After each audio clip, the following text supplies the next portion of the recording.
우리 옆 사람에게 축복합시다. 하나님의 영광과 임재가 가득하기 바랍니다.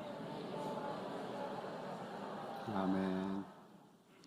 옛날 어느 마을에 호씨 아저씨와 고씨 아줌마가 살았습니다.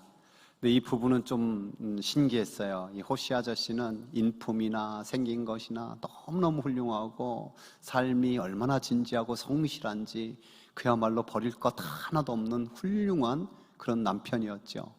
반면에 고씨 아줌마는 옷 입는 것부터 야하게 입고 말은 천박스럽게 하고 더더군다나 술 좋아하고 또 다른 남자들 좋아하는 것 같고 완전 안 어울리는 거예요.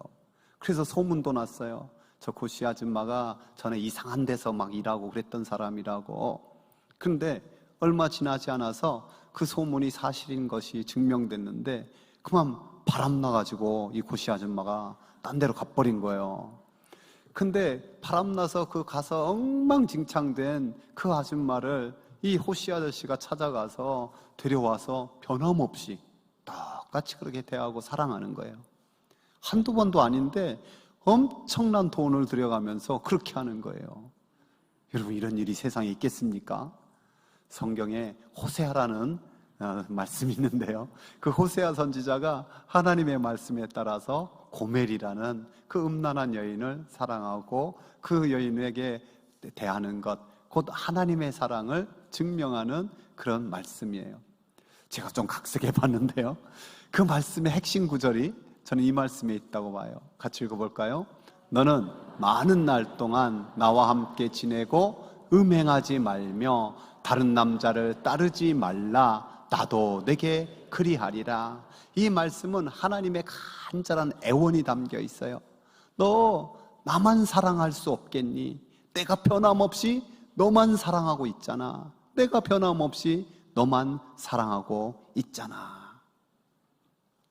구도자의 교회로 목회한 빌 하이벨스 목사님이 하나님은 이런 분입니다 라는 책에서 이런 이야기를 하고 있습니다.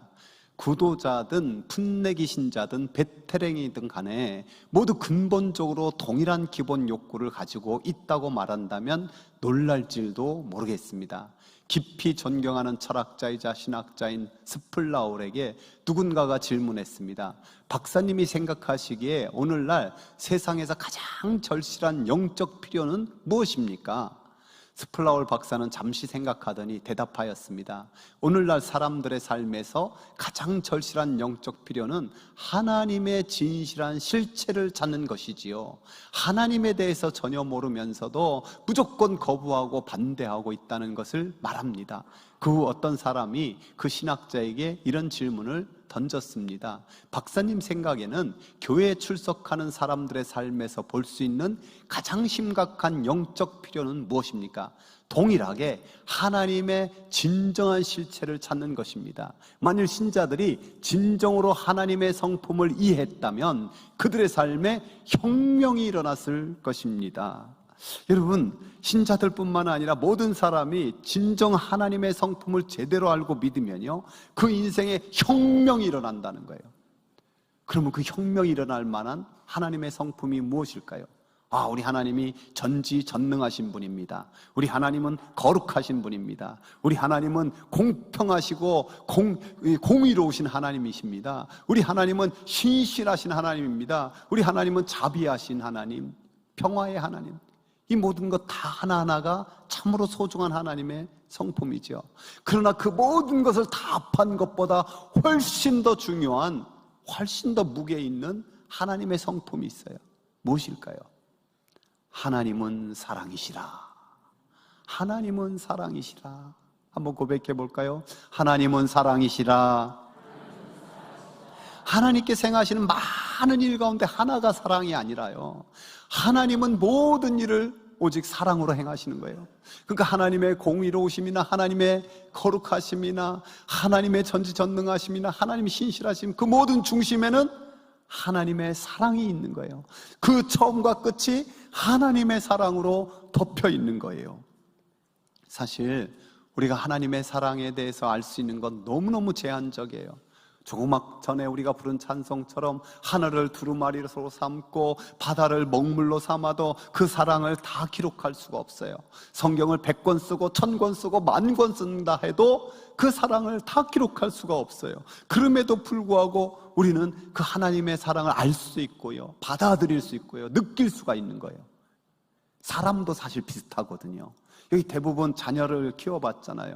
여러분, 아기가 엄마 아빠에 대해서 도대체 뭘 알고 있습니까? 엄마 아빠의 나이를 알고 있습니까? 엄마 아빠의 직업을 알고 있습니까? 엄마 아빠 키가 얼마이고 몸무게가 얼마인지 알고 있습니까? 엄마 아빠가 뭘 좋아하는지 뭘 싫어하는지 압니까? 어떻게 보면 하나도 몰라요. 그 아기가 아는 것 딱 하나예요. 저분들이 날 사랑하는구나, 저분들이 나의 엄마 아빠구나. 그거 아는 거예요. 그거 아는 거예요. 하나님께서도 이 한 가지, 너가 다른 걸 몰라도 내가 너를 사랑한다는 이 한 가지를 잘 알기 원한다. 이것이 하나님의 마음이에요. 제가 중학교 시절에 좋아했던, 존경했던 인물이 하나 있습니다. 나폴레옹이에요. 나의 사전에는 불가능이 없다 하면서 칼을 쫙 빼들고 그 말탄 모습 있잖아요. 그 종이로 오려가지고 딱 붙이기도 하고, 세계를 정복하는 그의 모습 보면서 세계를 향한 큰 꿈을 꿔야지, 이런 청소년 시절을 보냈어요. 근데 후에 나폴레옹에 대해서 좀 알게 되었는데요, 그도 지독한 외로움 또는 두려움, 고독감에 어느 날은 그 조세핀의 무릎에 머리를 박고 엉엉 슬퍼 울었다는 거예요. 여러분, 이것이 아무리 용장이라도 그 연약한 인간, 참 두려움에 빠질 수밖에 없는 인간 모습 아닙니까? 사람이 약한 존재이고 두려움에 빠질 수밖에 없는 존재인데, 오늘 본문에 보면은요, 하나님 사랑을 말하면서 좀 이상한 말씀을 해요. 두려움에는 형벌이 있습니다. 강도질이나 살인이나 음행이나 이런 것에 형벌이 있는 것 당연하지만은 두려움에 형벌이 있다, 좀 이상하지 않습니까? 왜냐하면 두려움은 인간 실체 본연의 모습이에요. 여기 한번 생각해 보십시오. 여러분 가운데 나는 두려움이 하나도 없다라는 분 손 들어 보십시오. 다 있잖아요. 여기 청년들 가운데는 이런 두려움이 있을 수 있을 거예요. 내가 제대로 된 직장 생활 잘 할 수 있을까 잡아서, 내가 좋은 사람 만나서 결혼은 할 수 있을까, 내가 집 한 채 잘 마련하고 당당하게 살 수 있을까. 이 장년들은 이런 두려움이 있을 거예요. 내 자녀들이 나보다 세상에서 좀 더 번듯하게 살아야 될 텐데 그럴 수 있을까? 내가 건강하게 늙어갈 수 있을까? 내 노년이 초라해지면 어떡하지? 이런 두려움이 있을 수 있잖아요. 어르신들도 비슷할 거예요. 혹시 내가 치매 걸리면 어떡하지? 내가 깨끗하게 늙다가 곱게 가고 싶은데 그게 가능할까? 내 자녀 손들에게 문제는 일어나지 말아야 될 텐데. 어떻게 보면 인간 전체가 살고 있는 한 두려움이 있고 염려가 있잖아요. 하지만 성경에서는 죄의 목록을 어떻게 드느냐, 이렇게 말씀하고 있어요. 함께 읽어볼까요? 그러나 두려워하는 자들과 믿지 아니하는 자들과 흉악한 자들과 살인자들과 음행하는 자들과 점술가들과 우상숭배자들과 거짓말하는 모든 자들은 불과 유황으로 타는 못에 던져지리니 이것이 둘째 사망이라. 흉악한 자들, 살인하는 자들, 점술가, 우상숭배자들과 똑같이 두려워하는 자들 놓고 있어요. 아니, 맨 먼저 들어놓은 것이 두려워하는 자들 죄의 목록에 첫 번으로 들어놓고, 그리고 그들의 불과 유황으로 타는 못에 참여하게 된다라고 두려운 말씀이 있는 거예요. 여기서 알아야 될 것은요, 하나님께서 우리에게 본성적으로 두려움을 준 게 아니에요. 인간의 두려움은 원래부터 있었던 게 아니에요. 즉, 엄마 아빠 품을 떠나고 엄마 아빠가 보이지 않자 두려워 우는 아이처럼 하나님을 멀리 떠나서 생긴 것이 이 본질적인 두려움이에요. 그러니까 하나님을 만나고 진심으로 하나님의 사랑을 받아들이면은 그 두려움이 떠나가게 돼 있어요. 그 두려움이 내쫓아지는 거예요. 그 하나님의 변함없이 나를 사랑하는 그 사랑에 거하면 그 품 안에서 담대하게 된답니다. 특별히 이 이사야 선지자를 통해서 하나님께서 우리에게 강력하게 약속하신 말씀이 있죠. 우리 암송하든지 한번 읽어볼까요? 두려워하지 말라, 내가 너와 함께함이라. 놀라지 말라, 나는 내 하나님이 됨이라. 내가 너를 굳세게 하리라. 참으로 너를 도와주리라. 참으로 나의 의로운 오른손으로 너를 붙들리라. 이사야 선지자는 조금 후에 또다시 이렇게 강력하게 선포하고 있어요. 여인이 어찌 그 젖 먹는 자식을 잊겠으며 자기 태에서 난 아들을 긍휼히 여기지 아니하겠느냐. 그들은 혹시 질지라도 나는 너를 잊지 아니할 것이라. 이 땅의 가장 위대한 사랑, 어머니의 사랑 아닙니까? 그 젖 먹이를 어떻게 잊을 수 있겠습니까? 하늘나라 가서라도 잊지 않을 거라고들 말하지 않아요. 그런데 그 어머니 사랑이 조금 이상해질지라도, 그들은 혹시 질지라도 나는 너를 잊지 않겠다. 우리 주님 강력하게 말씀하고 있습니다. 그러니까 오늘 성경에서 말하는 두려움은요, 이 땅의 삶의 어떤 염려로 인한 그런 두려움이 아니에요. 보다 더 근본적인, 인생의 가장 근본적인 두려움을 말씀하고 있어요.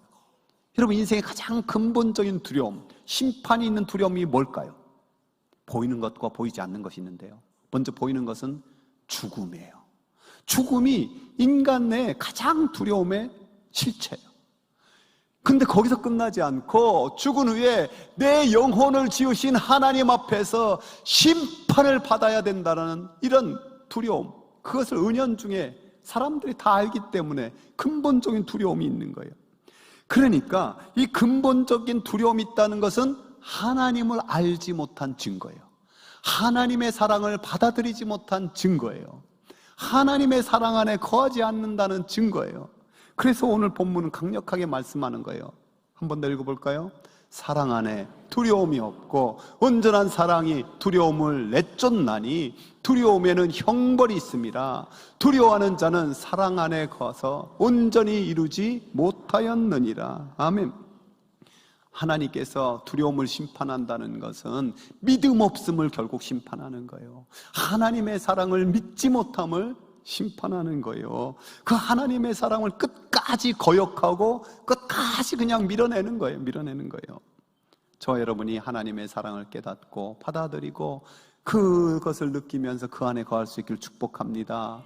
오늘 성령 강림주일인데요, 성령님이 하시는 가장 강력한 일이 이런 거예요. 하나님의 사랑을 깨닫게 하고 그 사랑의 본체이신 예수님을 믿어지게 하는 거예요. 팔레스틴에 양을 많이 가진 사람이 있었어요. 근데 어느 날 그 양우리에 늑대들이 막 달려들어가지고 밤새도록 양을 다 잡아 죽이는 거예요. 아침에 가봤더니 이게 난리가 난 거예요. 피투성이 벙벅이 돼가지고 여기저기 그냥 양들이 다 죽어져 널브러져 있어요. 근데 그 중에서 또 몇몇 마리는 탈출해가지고 도망갔는데 그 양들을 찾아오기 위해서 주인이 다가갔더니 바스락 소리만 내도 크게 놀란 양들이 막 그냥 미친 듯이 도망가는 거예요.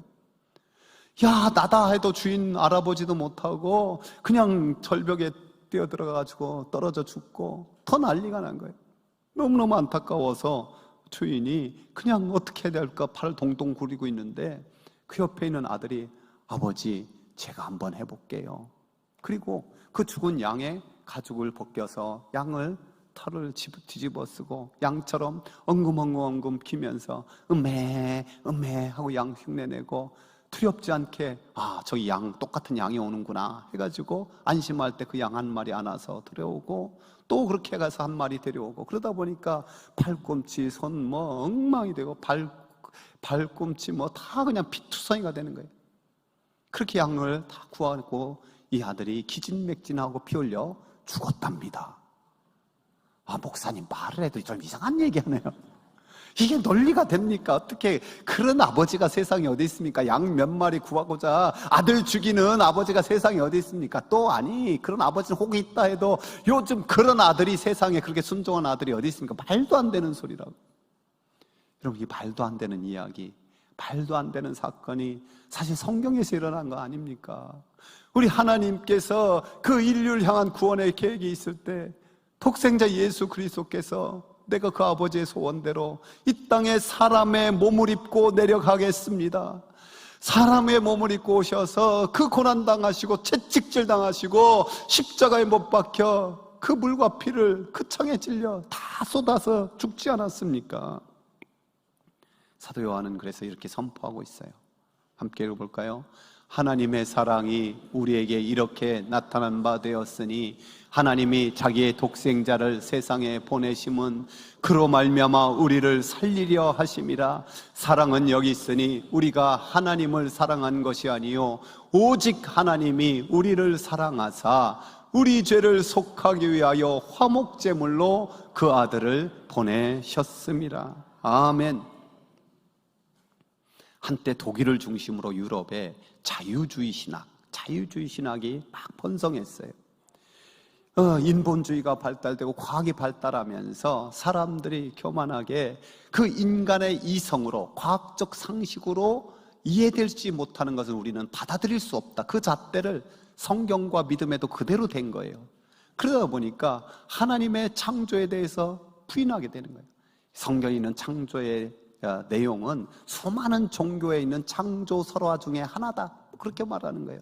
성경에 기록된 수많은 기적들, 이거 미신이고 믿을 바가 못 된다. 그러다 보니까 결국 예수님의 동정녀 탄생도 부인하게 되고, 예수님의 십자가는 좀 인정하지만 부활에 대해서도 부인하고, 성경을 갈기갈기 찢어놓고, 믿음을 갈기갈기 찢어놓고 호언장담했어요.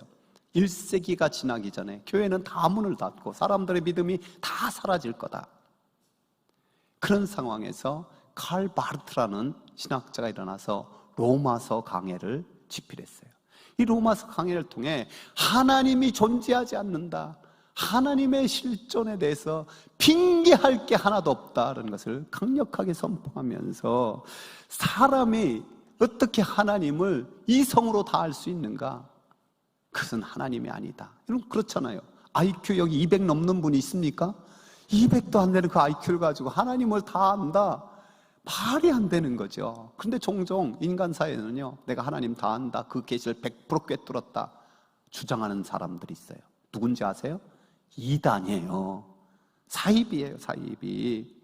이 자유주의 신학자들의 놀이터에 폭탄을 던졌다라는, 복음의 폭탄을 던졌다는 칼 바르트, 그가 로마서 강해에서 핵심적으로 주장하는 말씀, 우리가 잘 아는 말씀이에요. 함께 읽어볼까요? 우리가 아직 죄인 되었을 때 그리스도께서 우리를 위하여 죽으심으로 하나님께서 우리에 대한 자기의 사랑을 확증하셨느니라. 아멘. 후에 이 칼 바르트가 늙었을 때 기자들이 질문했어요.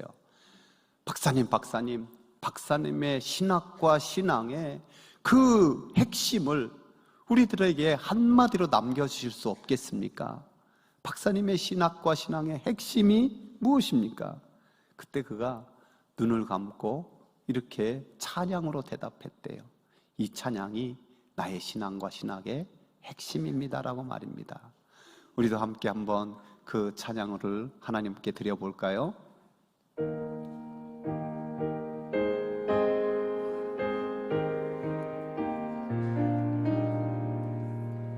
예수 사랑하심을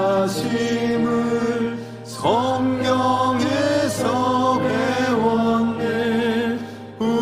우리들은 약하나 예수 권세만. 아멘. 날 사랑하신, 날 사랑하신, 날 사랑하신 성령에 쓰였네. 나를 사랑하시고 나의 죄를 다 씻어 하늘 문을 여시고 들어가게 하시. 우리 가슴에 손을 얹고 날 사랑하신, 날 사랑하신, 날 사랑하신, 날 사랑하신 성령의 쓰. 우리 옆 사람에게 축복하. 널 사랑하신, 널 사랑하신, 널 사랑하신, 널 사랑하신 성령의 쓰였네. 고백해 봅시다. 하나님 날 사랑하십니다. 하나님 당신을 사랑하십니다. 제가요, 이렇게 설교를 준비하거나 할 때 참 답답함을 느낄 때가 있어요. 내 영성과 지성과 인품이 다 좀 커가지고, 특별히 오늘 같은 말씀, 이 하나님의 사랑에 대해서 좀 멋지게 전해가지고 우리 모든 성도가 그 사랑에 붕덩 잠기면 얼마나 좋을까.